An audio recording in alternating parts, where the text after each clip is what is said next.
Welcome, Oh, ladies sorry. and gentlemen, to a special episode of LPA Presents. I am once again your host, Matthew D. Rhodes, and I am joined today by the talented mind of Aaron Connors, and with him is Chris Jones. They have just launched a Kickstarter for the revival of, in this case, Epic Proportions, bringing Tex Murphy back to Chandler Avenue, and I've got to say, I'm absolutely stoked for the reveal. How are you both doing today? I'm doing Fantastic. well. I think we're good, relatively good, pretty good, not bad. We're fantastic, Matthew. Under a Killing Moon wasn't just a game, it was a milestone. It defined full motion video, it defined Tex Murphy himself, and it defined an era of storytelling that still resonates today. Seeing it return now feels like a full circle moment, not just for longtime fans, but for a whole new generation discovering Tex for the first time. So, what made now the right time to bring Under a Killing Moon back to life? Well, for me, I mean, it really came about because of fans. Yuval Dorfman uh, uh, basically started working on it because he loved it growing up as a kid, and he's very talented. Knows his technical tools like Unity 5. And I think just in his mind, this was a real opportunity to upgrade all the graphics, enjoy the humor, and I think just re-experience it again in a form that he thought that modern gamers would enjoy. Although, it's still vintage, but I think there's a lot like a good detective movie or whatever. There's a lot to enjoy here. And I think that's what he really felt like his mission would be was to bring it back. If I agree with all of those things. One of the coolest things about revisiting a classic is the chance to enhance it with modern tools, better visual, smoother gameplay, richer environments, all while keeping the soul intact. Fans are already imagining what Chandler Avenue will look like with today's tech. What part of the remake are you most excited to update or reimagine? I don't know if there's one particular part of it, honestly. As we've said in some of the promotional interviews that we've done regarding this, I think for us, it's an opportunity to see the finished product at the level that it would have been if we had had the level of technology we have now back in 1994. I think that was really such a unique opportunity for us because a lot of people remember the game for how it was compared to the competition at the time, which was, pretty great.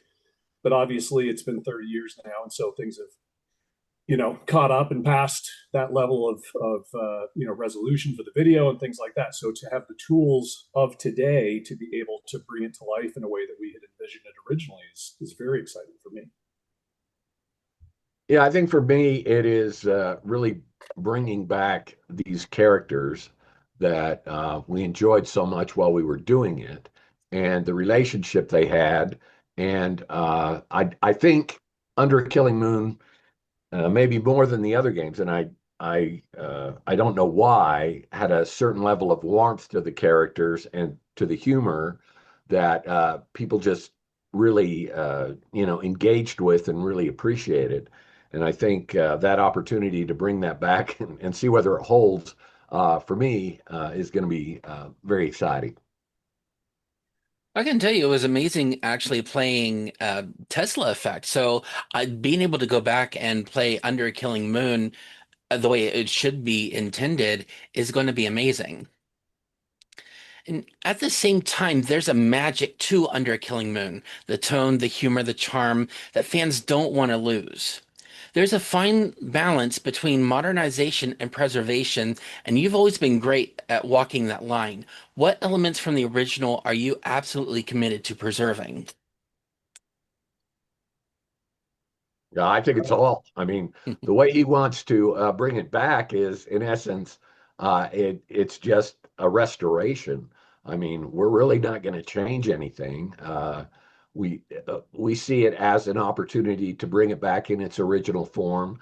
You don't want to mess with that. You don't want to mess with the formula that in our minds made it work.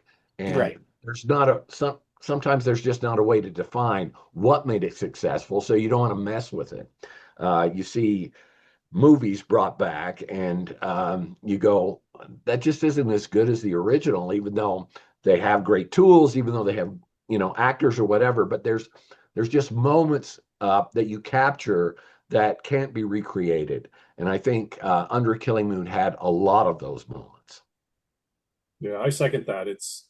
We don't really want to mess with what the game was. It's just putting a little extra shine on it. And see, that brings me to the next question. This is under gameplays. In the original game, especially day two, picking the wrong dialogue could literally kill Tex. Tesla Effect modernized that with choices that shape tone and relationships without punishing the player. Do you plan on approaching the dialogue in the remake to keep Tex's personality while avoiding the old school fail states? Nope. Nope. No, that again, when you got to Pandora, which I think was, in terms of sophistication, was a huge leap. And that's really where the storytelling, in terms of the multiple paths, uh, really matured and became something special. But Under a Killing Moon was different, Mhm. and again, you can't, if you want that experience again, if you want that feeling of the humor, and you want that recreated, you really can't play with that. You just have to stay with what it was, and hopefully the magic's still there, and I believe that it is. Yeah, I noticed there's always that one little time going through a loop trying to figure out the right comments to make without being kicked out of the police chief's office. Yeah, I don't recall any just random conversation choices you could make that would literally get you killed. Do you remember, Chris? I mean, it has been a minute, but Well, I think the difference here is there's gameplay that gets you killed a Mhm. lot, whereas in Pandora we tried to, say, well, if you make that choice, uh, you're on a different path. You're attacking the game in a different way, even if you aren't totally aware of it at the time. But when you go back and you think about it, you'll go, "Oh, I see how all those decisions and everything that I did resulted in Mhm. this ending, and it feels fair." Under Killing Moon was more old style, Mhm. and really, it's just going to stay that way. And again, it's messing with the formula that, Mhm. in my opinion, is dangerous. If you want them to feel that same experience that they had when they were younger. And the death by dialogue choice that I was remembering was when he's meeting in the theater for the Jade, and if he says the wrong thing, he ends up in the river. oh, yeah, you're probably right. You probably remember better than we do. But yeah, for the most Well, part, that's a multiple ending. I Mhm. mean, yeah, you made a bad choice. Right. So that is one decision tree that you went, no, okay, I died. But in Pandora, we tried to extend that just a bit. So right. Tesla Effect introduced a modern free movement system, but the remake clearly returns to the classic text. What drove the decision to rework the original style instead of putting it in the Tesla Effect model? um, I think there will be a lot more free movement. I think that the locations, such as Louis Diner, and some of the locations that you weren't free to explore, they will be opened up. You will be able to go in. You will be able to, look around within that environment. So there is some of that, Mhm. maybe not to the extent of Tesla or whatever, but it will be, it will be more free movement. Yeah, I would say that was one of the the biggest obstacles for us back in early '90s was that because we had a very limited amount of bandwidth as far as how much stuff we could show on screen at the same time, we had to really create the illusion of a full open world. But with the tools today and the computing power that we have available, we can now actually create a full open world, and that's very exciting. I think that is one difference. You'll be able to explore locations that earlier you could not do. I don't know how much this. I did some research in order to bring up this question, but last time we talked, we dug into the early idea of Tex possibly being a man out of time and even touched on JT Donnelly concept. The early draft idea of Tex have a deeper 1940s connection before the stasis rules changed direction. With the remake adding new scenes, are any of them designed to expand Tex's background or revisit those early concepts in a more subtle or refined way? Yeah, I don't think we're going to mess with the story at all. Mm. It's a pretty self-contained little story, and a lot of the things that come later in Tex's story arc aren't really relevant in this particular story, and we're not really trying to introduce people to every single aspect of the Tex Murphy series in this one game. We're just really Mhm. focused on making this game as as good quality as it can be. So I would say no, there won't be any new story content.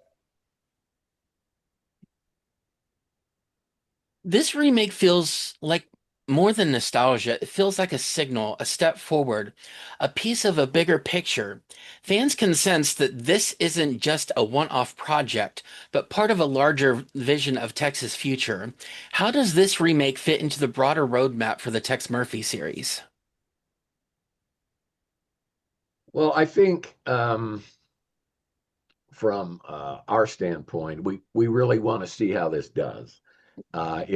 If it goes out there and captures the imagination of the game playing public, and there's some energy here and there's some movement forward, I would love to see Pandora come back. I mean, I think to me that's the pinnacle of game design. That's the pinnacle of the Tex Murphy series in terms of what we wanted to achieve and how closely we got.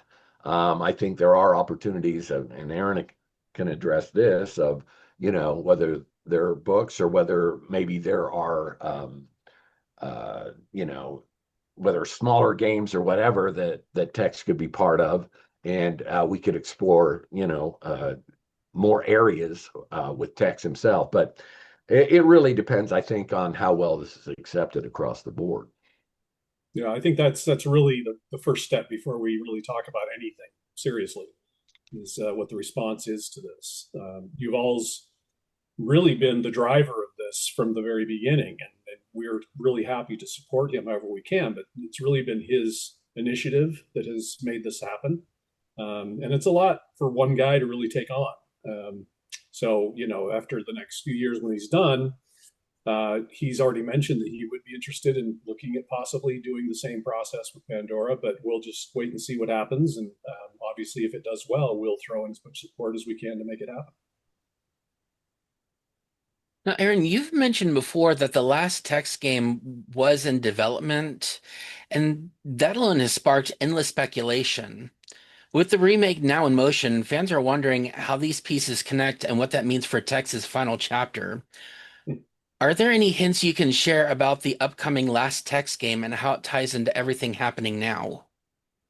Well, that's a big if. I mean, there is no current plan to make a final game in the series, even though I think I can speak for Chris in this, that we would both love it if it could happen. As far as how we get from where we are today to having that become a reality, that's a question we'd have to look at. But yeah, as of right now, we don't have a plan to make a game, at least in the format that we've done in the past. But it's something that we would both be interested in doing if the circumstances were right. I wouldn't mind seeing a Tex Murphy movie personally. Well, What do you think, it's Tex? it's on the docket. I've heard that for 30 years, so I'm pretty excited about it. Just got some mail from Sagiri on Sunday, so I think we're close. I think Oh we're my gosh. Well, and my phone takes amazing videos, and I don't even think we need to have cameras anymore. So yeah. I think as long as you're okay lowering your standards, Matthew, I bet we could probably put something together for you. We could, whip that out maybe this afternoon. Let's see what we Well, can yeah, do. and you've seen the videos we've done for the Kickstarter. I mean, those are good quality stuff. So. Yeah, top of the line. One thing I've always admired is that your creativity doesn't stop with text. Whether it's novels, side projects, or entirely new worlds, your storytelling voice carries across everything you do. What other projects have you been working on outside the Tex Murphy universe? Well, I'll tell you, it was a dark and stormy night. And actually, as of right now, I've been focused pretty much exclusively on doing text related stuff. So, as you know, I'm working on what is it, sixth book in the series of novels. And then there was the Choose Your Own Adventure style book that just came out last year, the Steakhouse Stakeout. When the series is done, from my perspective, as far as the stories, there'll be 7 novels. And so I think because there's still quite a good following and some interest from people, I think to go off and do something completely unrelated to text and then come back to it in a few years probably isn't the best use of time. I'd like to just get this finished so that everybody has the complete story arc. And then I do have a bunch of other ideas of things I'd like to work on, but those are down the road. It'll probably be another year and a half, 2 years before I can start looking at different projects. But thank you so much for the compliment. I really appreciate that. No problem. Now, you've been creating stories for decades now across different mediums and technologies, from early FMV to modern engines, from branching narratives to full cinematic experiences. Your process has evolved right alongside the industry. How has your creative process changed over the years, and how does that influence the work you've been doing today? Good question. I would say that the biggest change for me is just that I'm probably a better writer now than I was when I was younger. And I think it's probably the case for a lot of people is just life experience. And when I look back and read some of the things that I wrote in the games, the early games when I was still in my 20s, I'm kind of like, I probably wouldn't put it that way these days. Um, and so I would say maybe just the quality of writing is a little bit better. As far as just the strategy behind writing, I'm not sure much of that's changed at all. Chris and I, one of the reasons that we became such good friends early on was because we shared a love of film noir movies in particular.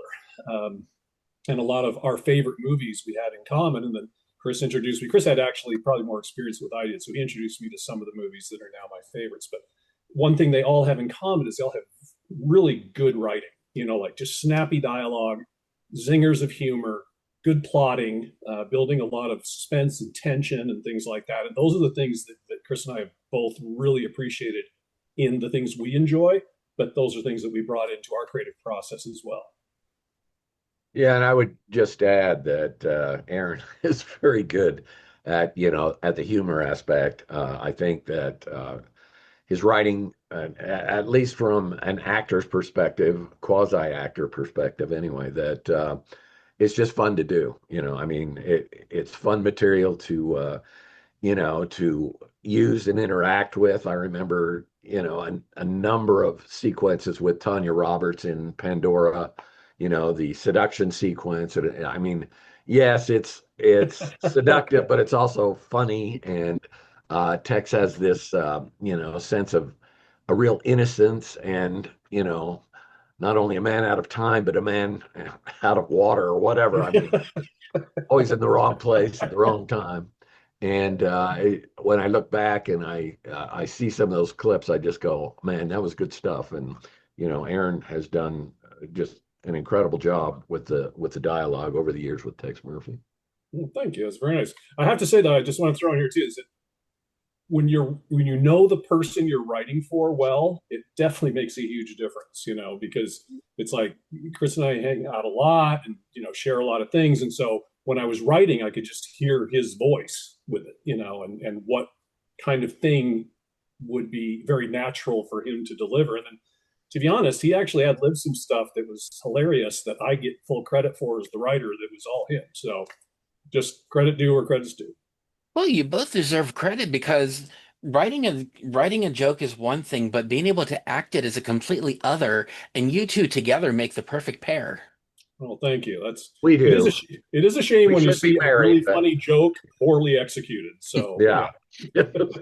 Breaks your heart actually when you can't pull that off. The reaction to the remake announcement has been incredible. Excitement, nostalgia, hope. It's clear that tech still means a lot to people, and this project is already stirring up emotions across the community. What do you hope fans take away from this remake and everything surrounding it? Can I tell you, I'll take crack this one first. Well, I agree, and there's so many things that go into making Tex such a beloved character. I mean, a big part of it is Chris's performance, how he's written, and Chris and I talked a lot because when Tex was in the first two games prior to me getting involved, he was really just more of an avatar, right? There wasn't like an actual fully developed character there. And so when we started working on Under Killing Moon, we talked about what do we want to do with this character? Because now we're going to get to see a lot more of him. He's going to be interacting with a lot of characters. We're going to have dialogue choices. So who do we want this guy to be? And it was really great that we were able to both agree immediately on turning him into more of this retro style guy, this man out of time, this person who just doesn't seem to fit in the world. And I think because we all relate to that in some way or another during our lives, we don't always feel like we belong with everybody else. And I think that taps into something with people. And the fact that he is a well-meaning, well-intentioned guy who wants to do the right thing. And yeah, sometimes he screws up and sometimes he sticks his foot in his mouth, but those are all things that we can relate to. And I think so many heroes are just larger than life, never make a mistake, always do the right thing. And I think there's a place for that. But I think the relatable aspect of Tex is really what's resonated with the audience. And I would just add that I think for people, especially in this day and age right now of uncertainty and all the problems and feeling like maybe the world is basically totally out of control and that chaos is king.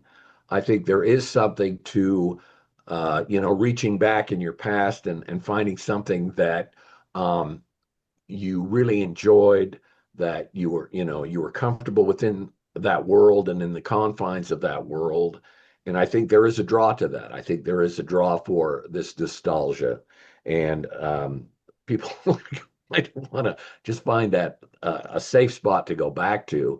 And I think this kind of represents that in my mind. I think there are a lot of things about Tex and the world he's in that people felt comfortable with and want to step back into that if only for a short amount of time.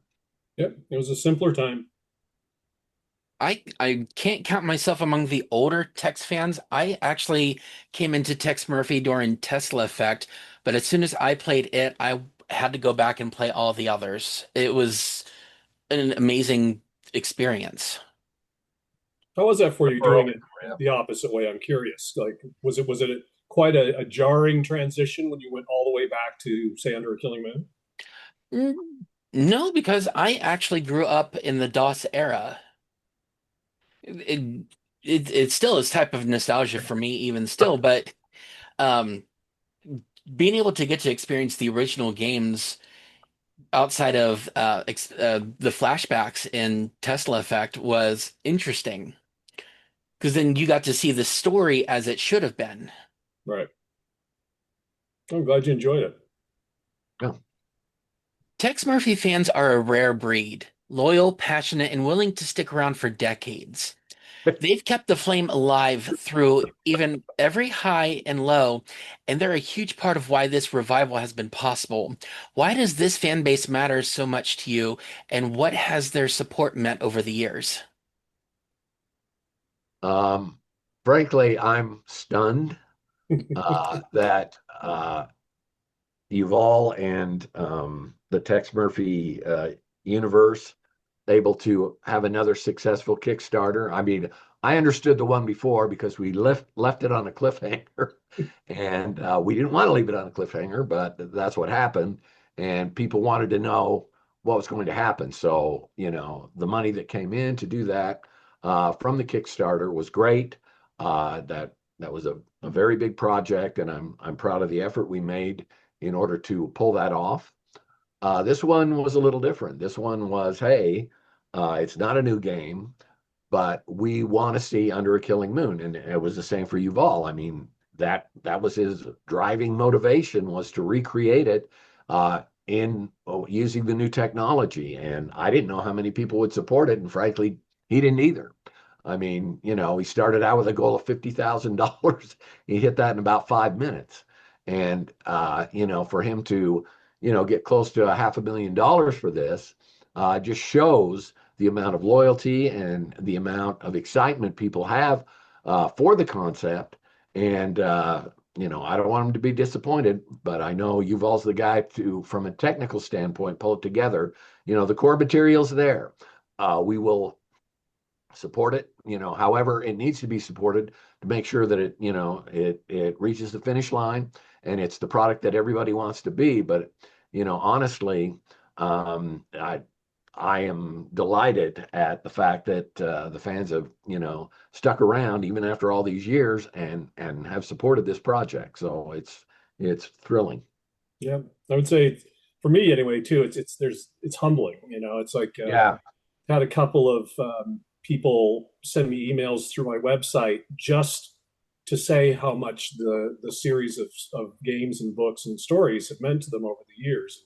How they're now at an age where they're sharing it with their children. Like they have memories of playing the game when they were, younger with their father or mother, and now they have their kids. In fact, one guy just told me the audiobooks that I have, he likes to play them while he's holding his baby at night. And so he's turning his little baby into a Tex Murphy fan. So yeah, it just means a lot to us that people care enough about it that not only are they willing to support it and follow us and pay attention and see if anything new is on the horizon, but also that they're willing to contribute to something like the Under Killing Moon remake project. I mean, it really is truly humbling. I'm actually excited that I get to step in and be a part of the cycle with this interview. This is the first time I've actually been able to get into any event with any major craze. Well, it's very nice of you to invite us. Not everyone can back a Kickstarter financially, but the energy around this project shows that support comes in many forms. Sharing, talking, celebrating, keeping the momentum alive. For fans who want to help but can't pledge, what are the best ways they can support the remake and the team behind it? Always like treats. Halloween's coming. They could have, you know, special parties that celebrate the Tex Murphy universe. I think just talking about it, I think Mm. letting people know, letting their friends know, getting online, talking about it, and supporting Yuval and what he's doing, and whether he has any sort of media support is fantastic, like this, but just the ability for the guys played the game, can talk about it and what their experiences were and how they enjoyed it. That always makes a big difference. Yep. Now, Chris, you've lived inside Tex Murphy's skin for decades as an actor, a co-creator, and a voice that defines him. What does it feel like to step back into Tex's shoes again for some of the extra scenes in the remake? Uh, Wonderful. I mean, what I'm doing now is, I mean, at this particular point is very hard. The work that I'm doing right now, and pushing this company and trying to achieve the goals there. But I have such a warm spot for Tex that when he announced that he was going to do this, I mean, to me it was just so exciting to say, hey, I don't have to think about this job all the time. I could think about what this past experience that we had that was just so much fun and really kind of the core of my career. Working on it and achieving the what we set out to do from an artistic standpoint. And, just the experience of, because I grew up loving game and not loving games, but movies and making movies. I mean, even if they were at, the college level or whatever, that's just what we did. I mean, that's what we did during our summers. And so this basically is an outgrowth of that, but at the core, that's what I love to do. I played sports and all of that, but it was the creative cycle and the creative process of film itself that was very exciting to me. So this became, that next step, and for us to, I think, pioneer what we did, and pioneer, I think, multiple path games. I think a lot of people go back and say, where did this all come from? And I can tell you, it came from Pandora. Where a decision in the game didn't kill you, as you were talking about, but a decision took you somewhere and probably took you where you deserve to be, was, I think, a huge jump in gaming. And I think that was the legacy of Pandora. But for me, the chance to re-experience, I love it. I think it's fantastic. I will support this, to my dying breath here, because uh, he's taking on the big burden of, finishing the game and doing it. But believe me, we'll shoulder what we have to see this come to fruition here. I want to thank you, Aaron, for joining me again on LPA Presents, and I want to thank you, Chris, for taking the time out of your busy schedule to meet with me. It's been a real pleasure. We appreciate it. Thank you, Matthew. Yeah, thank you, Matthew. It's always a pleasure to visit with Folks, I know it's been a little while since my last episode with Eric Sanchez, and I do plan on having another special interview with him as well. While the show won't be fully returning just yet, we hope you'll stay tuned for any special events that come our way. That's my cue to exit stage left.